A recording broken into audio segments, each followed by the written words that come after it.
Icon star Allu Arjun నటించిన పుష్ప 2 ఎప్పుడొస్తుందా అని ఎంతో మంది ఎదురు చూస్తున్నారు. టికెట్స్ ధరలు ఎలా ఉంటాయని కూడా అంతే ఈగర్గా వెయిట్ చేస్తున్నారు. ఆల్రెడీ ఈ సినిమా టికెట్ ధరల పెంపు విషయంలో మొన్నటి వరకు ఓ టాక్ నడిచింది. అలానే అవన్నీ రూమర్స్ అంటూ కూడా మరో టాక్ వచ్చింది.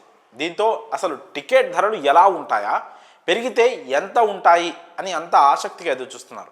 ఈ క్రమంలో తెలంగాణ సర్కార్ పుష్ప 2 పై వరాల జల్లు కురిపించిందని చెప్పి తీరాలి. డిసెంబర్ 5న సినిమా రిలీజ్ కాబోతుంది. దీంతో ఓ రోజు ముందే అంటే డిసెంబర్ 4న రాత్రి 9:30 గంటలకు తొలి బెనిఫిట్ షోతో పాటు అర్ధరాత్రి 1 గంటకు రెండో షో పడనుంది.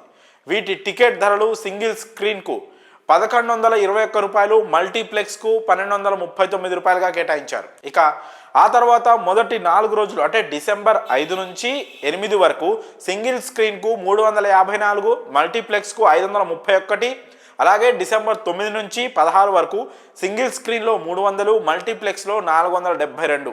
ఇంకా డిసెంబర్ 17 నుంచి 23 వరకు సింగిల్ స్క్రీన్లో 200, మల్టీప్లెక్స్లో 354గా టికెట్ ధరలు నిర్ణయించారు. ప్రస్తుతం సోషల్ మీడియాలో ఈ టికెట్ ధరలపై రకరకాల మీమ్స్ మొదలయ్యాయి.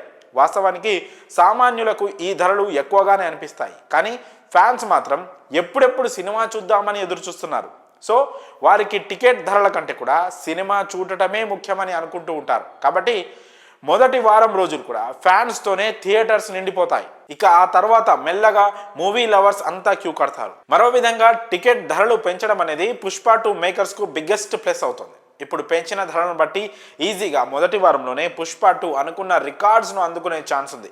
అదేవిధంగా ఏపీలో కూడా పెంచితే మాత్రం ఖచ్చితంగా ఈ సినిమా 2 వారాల్లోనే తెలుగు స్టేట్స్లో బ్రేక్ ఈవెన్ దాటి లాభాల బాట పడుతోంది. ప్రస్తుతానికైతే అక్కడ టికెట్ ధరల గురించి ఎలాంటి అప్డేట్ లేదు. అలాగే బుకింగ్స్ కూడా ఇంకా ఓపెన్ చేయలేదు. పుష్ప 2 ఇంకొక ఈవెంట్ను ఫినిష్ చేసుకోవాల్సి ఉంది. కాబట్టి అది కూడా కంప్లీట్ అయిన తర్వాత బుకింగ్స్ ఓపెన్ చేసే ఛాన్స్ ఉంది. ఇప్పటి వరకు ఏ సినిమాకు లేని విధంగా ఈ సినిమా టికెట్ ధరలను పెంచారు. ఇక పెరిగిన ఈ టికెట్ ధరలతో పుష్ప ఎలాంటి రిజల్ట్ను అందిస్తుందో చూడాలి. మరి ఈ టికెట్ ధరలపై మీ అభిప్రాయాలను కామెంట్స్ రూపంలో తెలియజేయండి.